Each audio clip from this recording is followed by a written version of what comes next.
Hello and welcome to another CanIndian Channel feature. Today I'll be reviewing one of my favorite inspirational books, The Alchemist by Paulo Coelho. You must have heard Will Smith or Amitabh Bachchan referencing context from this book. This book was published in 1988 and has sold over 20 million copies. In a nutshell, the moral of this book is we give up on our dreams too easily. Yet, the universe is always ready to help us fulfill them. It's a short but extremely interesting story spanning on 163 pages. This book left a big impression on me. While reading through the book, you can tell that the author is wise, that he has lived a long time because of the messages he shares through the characters in his story. It's almost as if, while you're reading it, you can imagine your grandfather telling it to you, as if it was a tale from his childhood. I always thought that novels were a waste of time because you never learn any real life lessons from them, but this book has finally proved me wrong. The story itself is special. Even when I was a child, I never had imagination quite like the authors.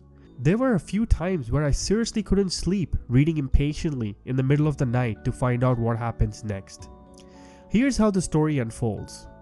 A recurring dream troubles Santiago, a young and adventurous Andalusian shepherd.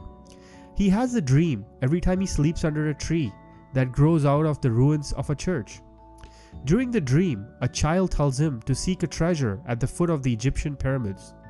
Santiago consults a gypsy woman to interpret the dream, and to his surprise, she tells him to go to Egypt.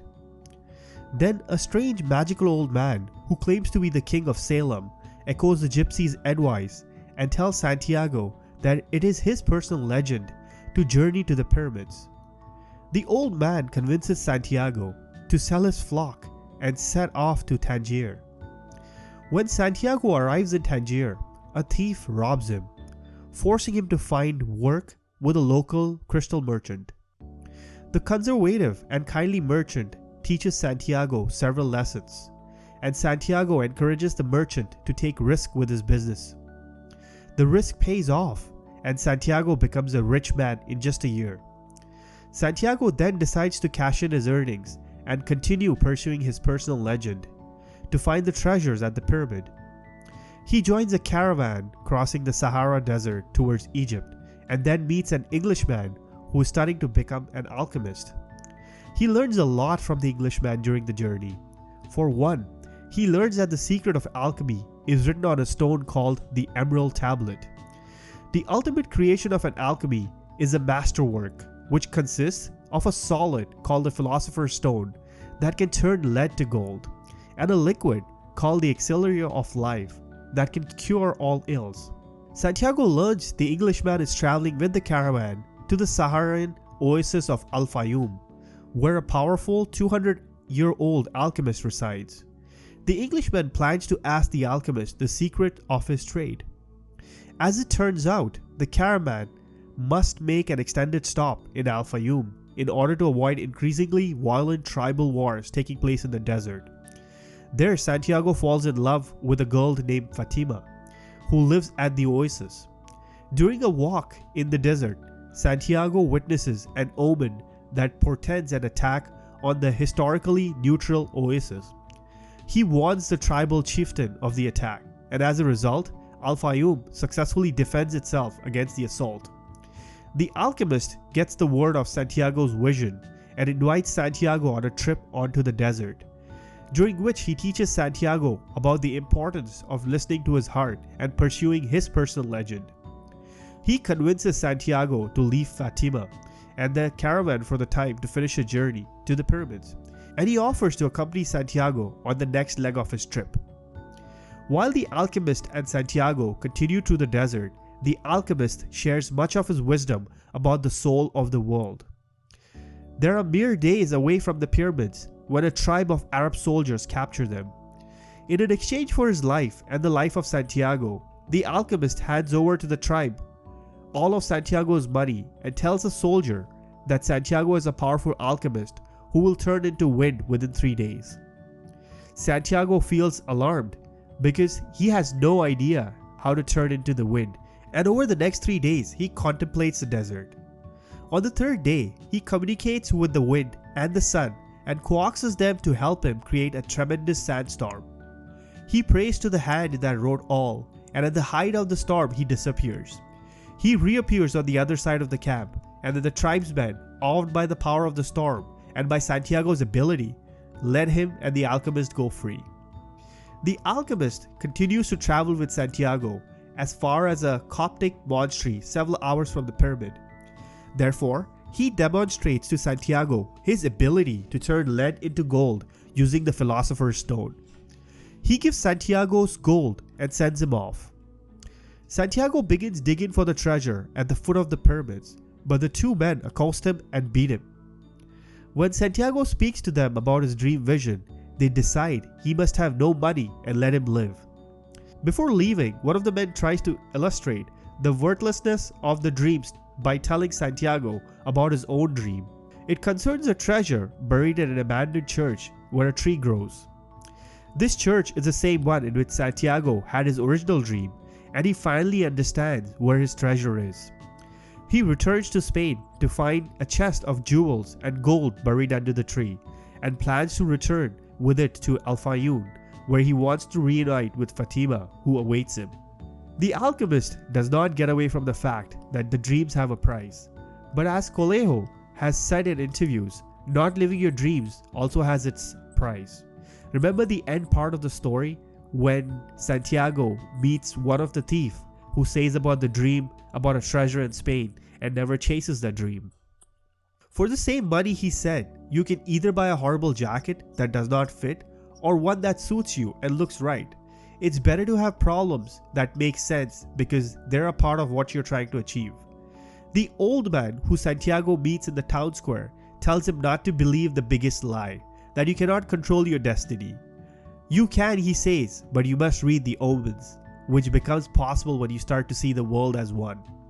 The world can be read like a book, but we will never be able to understand it if we have a closed existence, complacent and unwilling to risk anything. The Alchemist is remarkable for being a love story that renounces the idea that romantic love must be central to people's lives. Each person has a destiny that exists independently of others. It is the thing that you would do or be even if you had all the love and money you want. The treasure Santiago seeks is a symbol of the personal dream or destiny, but he's happy to give it up on it when he finds the woman of his dreams in a desert oasis. The alchemist he meets in the desert tells him that the love of his woman will only be proved real if she's willing to support his search for the treasure. Santiago's dilemma is about the conflict between love and personal dreams. Too often we see a love relationship as the meaning of our life, but the obsession with romantic coupling can cut us off from life more connected with the rest of the world. Surely the heart has needs. Live your life around the dream, Coelho says. There will be more heart in your life than you can comprehend. No heart has ever suffered when it goes in search of its dreams, because every second of the search is a second encounter with God and with eternity. Romantic love is important, but it's not your duty. This is to pursue your dream. Only through devotion to the dream is the soul of the world revealed to us, the knowledge that destroys loneliness and gives us power. Now for the final comments. You might ask, what is an alchemist?